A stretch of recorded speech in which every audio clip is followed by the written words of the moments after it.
Chers frères, chères sœurs, assalamu alaikum wa rahmatullahi ta'ala barakatuh. Que la paix, la miséricorde et les bénédictions d'Allah soient sur vous tous. À tous ceux qui nous regardent, musulmans, non-musulmans, chrétiens, juifs, hindous, bouddhistes, athées ou agnostiques, un grand salam. Paix soit sur vous tous. Si vous trouvez nos vidéos intéressantes ou si vous n'êtes pas d'accord, si vous cherchez à en savoir plus, écrivez-nous à mtafrançais@mta.tv. Faites-nous part de vos remarques, vos questions et nous nous ferons une joie de vous répondre. Aujourd'hui, nous nous adresserons plus particulièrement aux frères musulmans qui nous regardent, car il va s'agir d'un sujet très particulier. Une personne en effet sur YouTube nous a récemment fait grâce en nous donnant l'occasion de lui répondre et ainsi de nous présenter au mieux à ceux qui ne nous connaissent pas. Cette personne est le frère Michael Froment, plus connu sous le nom de Aboulaïna Michael, du compte YouTube Islam et Culture, et sa vidéo qui s'intitule « Sectarisme ». Dans sa vidéo, le frère a lancé bon nombre de critiques à notre égard, et nous tenterons d'y répondre au mieux. Mais avant cela, il serait peut-être préférable de nous présenter. Sachez que nous sommes la communauté Ahmadiyya en islam, un mouvement réformiste de croissance mondiale, avec plus de 30 millions d'adhérents partout dans le monde et implantés dans plus de 200 pays. Et cela ne cesse de croître chaque année car plus de 500 000 personnes nous rejoignent tous les ans. Vous pouvez vérifier la pertinence de mes dires en tapant Fastest Growing Religious Sect in the World sur Google. Et vous constaterez que selon World Christian Encyclopedia, l'encyclopédie chrétienne mondiale, le mouvement Ahmadiyya est le groupe islamique qui connaît la croissance la plus rapide en ce début du XXIe siècle. Alors, pourquoi dire cela? Est-ce pour battre notre propre tambour? Ou simplement pour demander à ceux qui nous taxent de sectes de nous dire sur quelle base s'appuient-ils pour étayer leur dire? S'il s'agit du nombre, alors nous ne nous sommes probablement plus une secte à l'heure actuelle. Cela dit, je ne pense pas que le nombre soit la cause de cette accusation, en tous les cas je l'espère, car si c'était le cas, on est en droit de se demander comment nos détracteurs coreligionnaires donc considèrent le groupe de musulmans qui vivaient à l'époque du saint fondateur de l'islam, Mohammed sallallahu alayhi wa sallam, lorsqu'ils n'étaient alors que très peu par rapport à leurs opposants. Pour ce qui est de notre progression, qu'est-ce qu'il explique? Nous prétendons être la communauté de l'imam al-Mahdi et du Messie promis, alayhi salam, tant attendu par les suivants des principales religions de ce monde. Et si notre progression est si rapide, c'est bien parce que nous avons quelque chose d'intéressant à présenter, et non quelque chose qui soit insensé, farfelu, comme certains voudraient bien le faire croire. Devant une telle progression, par ailleurs, certaines personnes s'opposent et tentent par tous les moyens de nous arrêter. Et cela, même s'il leur faut mentir sur nos croyances. D'autres reprennent les versions mensongères de ces opposants pour relayer la même chose. Et c'est peut-être le cas de M. Michael Froment. Si c'est le cas, eh bien, l'ignorance, ma foi, n'est pas un crime. Malheureusement, il y a des milliers de personnes dans son cas, hélas, qui entendent des mensonges à notre égard et ne prennent pas la peine d'aller vérifier si ce qui est dit est vrai. Pourtant, le saint prophète de l'islam, Mohammed sallallahu alayhi wa sallam, a déclaré « Laïsa al-khabaru kal-mu'ayana ». Une chose entendue n'est pas comparable à une chose constatée par soi-même. En effet, Monsieur Froment, vous l'avez dit vous-même. Dans votre vidéo, vous avez constaté que le contenu de notre vidéo était fort intéressant. Mais hélas, vous avez choisi de tourner le dos et êtes allé chercher des choses entendues. C'est ce qui vous a poussé à dire des choses très graves. Comme lorsque vous dites que nous croyons, na'oudhu billahi min dhalik, au fait que Dieu mange, boit, dort et même qu'il a des relations sexuelles. Ou lorsque vous racontez la soi-disant mort maudite du fondateur de l'Ahmadiyya en islam, na'oudhu billahi min dhalik, racontée par ceux qui nous calomnient. Ce sont des calomnies très graves et qui relèvent d'une absurdité incontestable à laquelle nous ne prendrons même pas la peine de répondre. Vous dites que nous avons abrogé le djihad, alors qu'il s'agit encore une fois d'un mensonge éhonté. Nous croyons au djihad plus que quiconque. Néanmoins, il existe plusieurs sortes de djihad. Le djihad mineur, qui est celui de la guerre défensive, tel que défini par le prophète Mohammed sallallahu alayhi wa sallam, et qui est conditionné. Ainsi, dans le Coran, Allah déclare, et je cite, « La permission de combattre est accordé à ceux contre qui la guerre est faite, parce qu'ils ont été injustement traités, et Allah a le pouvoir de les aider. Ceux qui ont été injustement chassés de leurs habitations, seulement parce qu'ils ont dit « Notre Seigneur est Allah ». Et si Allah n'avait pas permis aux hommes de repousser les transgressions des uns par rapport à d'autres, assurément auraient été démolis les cloîtres et les églises et les synagogues et les mosquées où le nom d'Allah est souvent mentionné. Et Allah aidera assurément celui qui l'aide, Allah est en vérité fort et puissant. Est-ce que ces conditions ont été mises en œuvre par les opposants de l'islam à l'heure actuelle? Si vous pensez que oui, que faites-vous assis sur votre chaise, sur YouTube, à répondre à des personnes? Pourquoi n'allez-vous pas participer au djihad que vous considérez juste? Or, si vous pensez que ces conditions n'ont pas lieu aujourd'hui, alors vous croyez comme nous que le djihad mineur d'aujourd'hui est celui de la plume, de la parole, de ce qui est faussement relayé contre l'islam dans les médias. Oserez-vous donc appeler cela une abrogation du djihad? J'espère que ces quelques paroles suffiront pour comprendre que beaucoup de ce qui est dit à notre égard est faux. Revenons-en maintenant à la partie valable de votre vidéo, M. Froment, si vous voulez bien. Pour vous, un musulman est celui qui croit aux 5 piliers de l'islam et aux 6 piliers de la foi.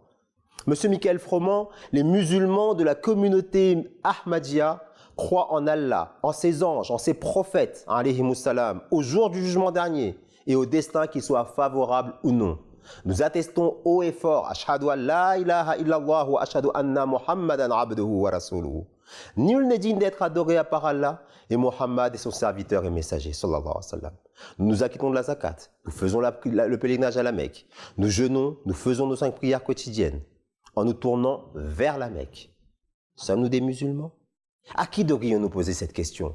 À vous? Ou à celui qui a défini le musulman, à savoir Khatam an-Nabiyyin, le sceau des prophètes Muhammad sallallahu alayhi wa sallam? Que dit-il? N'a-t-il pas dit la parole suivante? Quiconque prie comme nous prions, se tourne vers la même qibla que nous et mange nos animaux abattus est un musulman. Qui devrait-on donc croire? Vous, le prophète Muhammad sallallahu alayhi wa sallam? Existe-t-il ne serait-ce qu'une seule parole du saint fondateur affirmant que la personne qui croit que le prophète Muhammad sallallahu alayhi wa sallam n'est pas le dernier des prophètes n'est pas un musulman? S'il existe un tel hadith, je vous propose donc de l'apporter. Ironiquement, ceux qui se sont assis en 1974 pour nous déclarer non musulmans sont ceux qui se sont fait sauvagement assassiner ou mis à mort par leur propre peuple. Zulfikar Ali Bhutto, par exemple, qui n'était pas un savant religieux, mais Premier ministre du Pakistan, et qui était à l'origine de cette assemblée nationale qui a été mise en place pour déclarer l'Ahmadiyya comme hérétique, a lui-même été pendu par son propre peuple. Tous ces courants musulmans qui étaient présents à ce moment-là s'étaient déjà tous déclarés hérétiques les uns contre les autres. Qui devons-nous donc croire, monsieur? Le prophète Muhammad sallallahu alayhi wa sallam et la définition qu'il a faite du musulman? Ou ceux qui prétendent mieux connaître que cette définition, pardon? Oui, nous croyons que Mirza Ghulam Ahmad de Qadian alayhi salam est un prophète, car le prophète Muhammad sallallahu alayhi wa sallam l'avait prédit.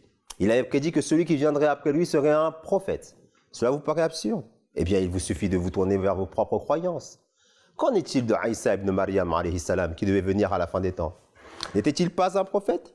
N'est-il pas mentionné dans le Coran comme Rasulan ila Bani Israël, prophète envoyé aux tribus d'Israël? Lorsqu'il apparaîtra, qu'allez-vous faire de ce verset du Coran? Allez-vous l'abroger? Vous conviendrez qu'il s'agit là d'une contradiction énorme.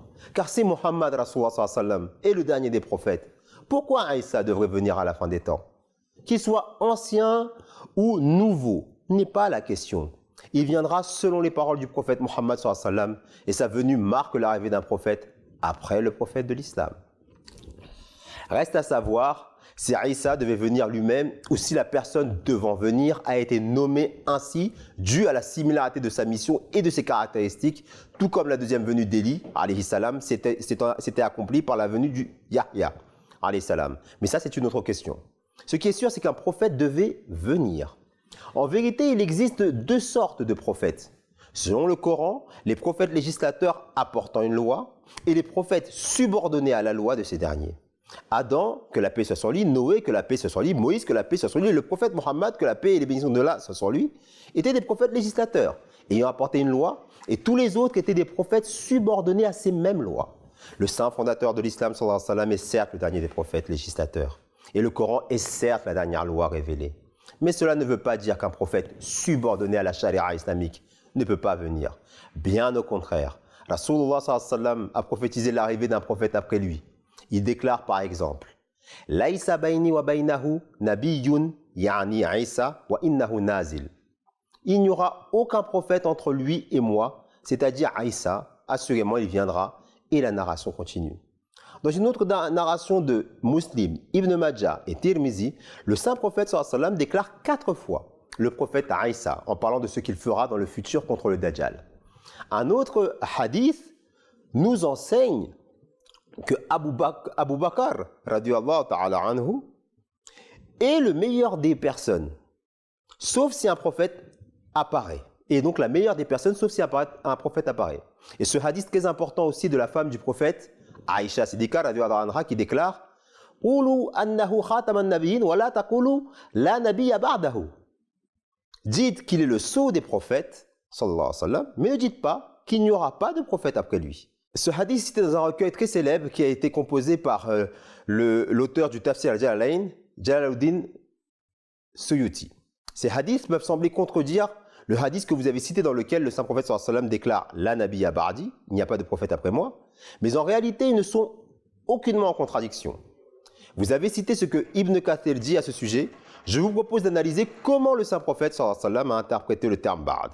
Ainsi, on rapporte que Hazrat Jabir bin Samra a dit « Le saint prophète sallallahu alayhi wa sallam a déclaré que lorsque ce César mourra, il n'y aura plus de César après lui. Quand ce Khosroès mourra, il n'y aura plus de Khosroès après lui. » Sahih al-Bukhari, Kitabul Iman, wan-Nudhur. Dans ce hadith, le saint prophète sallallahu alayhi wa sallam, dans sa sagesse unique, a clairement expliqué le sens du mot d'expression « Fala ba'dahu » en disant « Fala kaysara ba'dahu » et « Fala kisra ba'dahu », c'est-à-dire qu'il n'y aurait pas de César après lui, après ce César, et qu'il n'y aurait pas de Khosroès après lui, après ce Khosroès. Il précise que le mot « la » utilisé dans ce contexte ne signifie pas l'exclusion d'un genre entier, il est plutôt utilisé pour souligner le fait qu'il n'y aurait personne qui atteindrait leur pouvoir et leur grandeur en conséquence. César succéda à César et Khosroès succéda à Khosroès, 1000 ans après le saint prophète de l'islam, sallallahu alayhi wa sallam. De toute évidence, les paroles du saint fondateur de l'islam, sallallahu alayhi wa sallam, ne peuvent être faux. Conformément à cette explication, d'autres éminents érudits de l'islam comme Muhyiddin ibn Arabi, Imam Abdul Wahhab Shirani, Imam Ali al-Qari, Imam Muhammad Tahir ont interprété le hadith « La nabiyya ba'di » et le verset citant le terme « Khataman nabiyyin » comme ne voulant pas signifier la fin absolue de l'apostolat. Ainsi, à titre d'exemple, Ibn Arabi déclare dans Al-Futuhat al-Makiyya, et je cite, « L'apostolat qui prit fin avec l'arrivée du prophète Mohammed sallallahu alayhi wa sallam n'est que l'apostolat ou la mission prophétique législatrice et non le statut de prophète en lui-même. Ainsi, aucune loi ou charia ne peut abroger ou ajouter à la loi que le prophète Mohammed sallallahu alayhi wa sallam a apportée. C'est cela qui est signifié lorsque le saint fondateur de l'islam sallallahu alayhi wa sallam déclare qu'il ne peut y avoir de prophète ou de messager après moi. C'est-à-dire qu'il ne peut y avoir de prophète étant dans une loi contraire à la mienne. Néanmoins, il peut y avoir un prophète étant sous la loi de ma charia.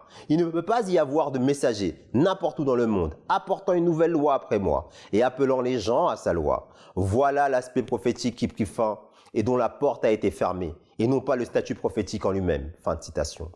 Je vous pose donc la question suivante, monsieur Michael Froment. Est-ce que ce grand savant de l'islam, considéré par beaucoup comme un homme saint, n'était pas un musulman? Lui aussi croyait qu'il pouvait y avoir un prophète après le prophète Mohammed sallallahu alayhi wa sallam. Je vous laisse méditer là-dessus.